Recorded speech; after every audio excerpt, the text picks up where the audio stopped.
सच की आवाज news channel, दिखेगा वही जो दिखेगा सही। जनपद लखनऊ में आबकारी विभाग के जो नियमों के विपरीत जगह पर शराब की दुकानें स्थित हैं, उन्हें 15 दिनों के अंदर सही नियमानुसार शराब की दुकानें सुनिश्चित कराए जाने के संबंध में सादर अवगत कराना है कि थाना सुशांत गोल्ड सिटी के अंतर्गत गांव है पारसिन ढकवा, जो किसान पथ आउटर रिंग रोड के बगल में ही देशी शराब व ठंडी बियर बार की दुकान स्थित है, जहां पर 24 घंटे शराब बेचने का कार्य आए दिन चलता है, जिससे तमाम अलग अलग क्षेत्र से असामाजिक तत्व देर रात में जमा रहते हैं, जिससे आए दिन झगड़ा विवाद एवं तरह तरह के उपद्रव होते रहते हैं। वह अभी हाल ही में एक दर्दनाक घटना शराब की दुकान से लगभग 150 मीटर की ही दूरी पर ही संतराम रावत, जो ग्राम 84 के रहने वाले थे, जो 2 फरवरी 2026 को देर रात 11:27 पर टीवी फोटोज में देखा गया कि साइकिल से फोन में गाना बजाते हुए शराब की दुकान की ओर जा रहे थे, जहां पर कुछ अराजक तत्वों से भेंट हो जाती है, जहां पर संतराम रावत की ईंट से कूट कर उसकी दर्दनाक हत्या कर दी जाती है, जिसके कारण से पूरे क्षेत्र में हड़कंप मचा हुआ है, जिससे तत्काल प्रभाव से जांच करा करके दुकान को बंद कराया जाए व लाइसेंस भी निरस्त किया जाए। जनपद लखनऊ में जो आबकारी विभाग के नियमों के विपरीत कई शराब की दुकानें स्थित हैं, उन्हें तत्काल प्रभाव से नियम अनुसार शराब की दुकानें सुनिश्चित की जाएं। तो उसके उपरांत संयुक्त किसान संगठन एवं सामाजिक संगठन मिल करके जिला आबकारी कार्यालय लखनऊ में एक बड़ा आंदोलन करने के लिए बाध्य होंगे। लेकर आप धरना प्रदर्शन कर रहे हैं, इस पर क्या कहना चाहेंगे? सबसे पहले आपको और आपके चैनल का मैं बहुत बहुत धन्यवाद देना चाहता हूं कि आप जो पीड़ित की समस्याओं को सुना और आप लोगों ने आए। मैं आपके चैनल के माध्यम से मैं बताना चाहता हूं कि ये जो शराब ठेका है, ये शराब के ठेके की वजह से कई घटनाएं हुई हैं और एक संतराम रावत थे जिनकी अभी 2 फरवरी को देर रात लगभग 11:30 बजे कुछ अराजक तत्वों के द्वारा उनकी हत्या कर दी गई और इतनी दर्दनाक हत्या की गई है कि उसको ईंटे से कूट कर उसके कपड़े उतार करके उसके प्राइवेट पार्ट पे भी ईंटे से कूट के इतनी दर्दनाक हत्या की गई कि जितनी भी इसकी निंदा की जाए कम है। ये देखिए, ये उनका परिवार है, ये एक मासूम बच्चे हैं, छोटी लड़की है, इनके ऊपर से पिता का साया ख़त्म हो गया, इनकी पत्नी के ऊपर से पति का साया ख़त्म हो गया, पूरा परिवार क्षतिग्रस्त हो गया है। और मैं आपके चैनल के माध्यम से ये भी बताना चाहता हूँ कि इस परिवार के पास एक विश्वासी भी ज़मीन नहीं है। ये अपना संतराम रावत थे, वो अपना मजदूरी करके अपना जीवन यापन करते थे और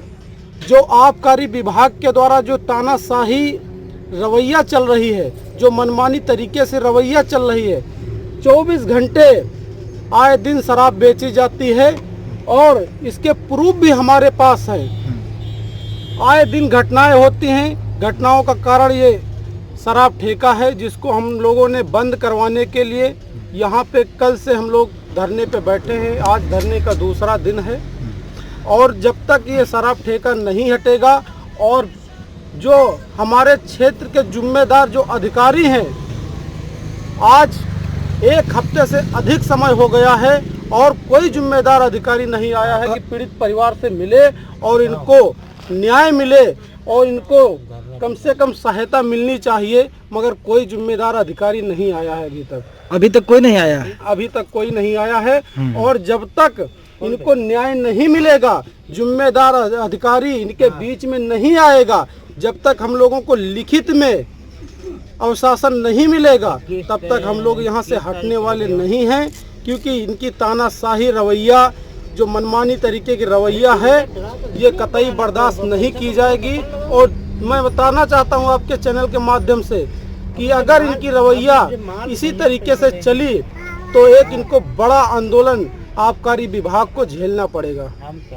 ये जो यहाँ पर शराब ठेके को लेकर धरना चल रहा है, इस पर क्या कहना चाहेंगे? यह शराब ठेका आप देख रहे हैं कि जो है सार्वजनिक रास्ता है, सार्वजनिक रोड है, आवागमन में जो है क्षेत्रवासियों को, ग्रामवासियों को काफ़ी असुविधा हो रही है और इसी शराब ठेके को लेकर के इस क्षेत्र में कई घटनाएं घटित हुई हैं और बीती 2 फरवरी को संतराम रावत 84 के रहने वाले थे, जो रात में 11:30 बजे शराब लेने यहाँ आ रहे थे इस ठेके पर और बीच में कुछ नशेड़ियों के द्वारा उनको जो है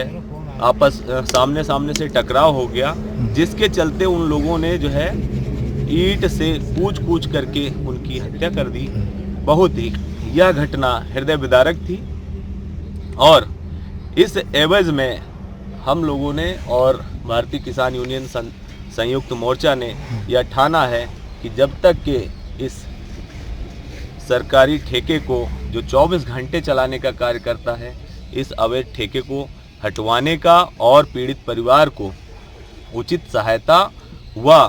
भूमिहीन परिवार है तो इसको भूमि आवंटन की मांग है। इस पर उचित जो है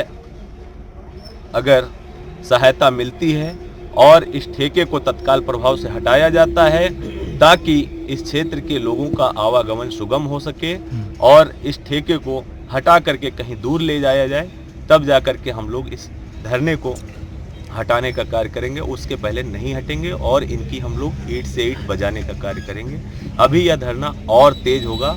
बड़ा रूप लेगा अगर ये लोग हम लोगों की मांग नहीं मानते हैं तब। ये जो ग्राम ढकवा के वहाँ जो शराब ठेके को बंद करके धरना जो चल रहा है, इस पर क्या कहेंगे? पहले तो आपके चैनल को बहुत बहुत धन्यवाद और आपके चैनल के माध्यम से मैं बताना चाहूँगा कि क्षेत्र में आप कई बड़े चैनल हैं, कई पत्रकार हैं, कई नेता विधायक सांसद, वो एक कोई भी बड़े घर का कोई अगर उसे मृत्यु हो जाती है उसके घर जाते हैं और उसकी 2 घंटे के अंदर पोस्ट आ जाती है कि फलाने की मृत्यु पर हम पहुँचे, संवेदना प्रकट की। मगर एक गरीब परिवार जो भूमिहीन परिवार है, जिसके घर में एक बिजली का कनेक्शन तक नहीं है और उसका पति जो केवल मेहनत मजदूरी करके अपने परिवार का जीवन यापन कर रहा था, उसकी निर्मम तरीके से हत्या कर दी गई और पुलिस प्रशासन ने तत्परता के साथ मुजरिमों को तो जेल भेज दिया, मगर क्षेत्र का विधायक या क्षेत्र का सांसद अभी तक इनके दरवाजे पर नहीं आया है। ये बहुत शर्म की बात है, क्योंकि जो सांसद हैं यहाँ के मोहनलालगंज क्षेत्र के और जो विधायक हैं वो इन्हीं के समाज से आते हैं और वो उसके अपने आप को कई भाषणों में हमने देखा है, वो पूर्व सांसद हो, चाहे वर्तमान सांसद हो, चाहे वर्तमान विधायक हो, वो या पूर्व विधायक भी हो, उनके कई हमने वक्तव्य देखे हैं कि वो अपने आप को दलितों का मसीहा बताते रहते हैं। मगर आज 2 तारीख से आज हो गया 10, पूरा 1 हफ्ता हो गया है। शर्म आनी चाहिए। शाम को आप दावतों में पनीर पकौड़ी खा रहे हैं, पोस्ट डाल रहे हैं, मगर एक गरीब के यहाँ आने के लिए आपके पास समय नहीं है। हमारे साथ सूरज प्रधान जो 24 घंटे से कल घर नहीं गए,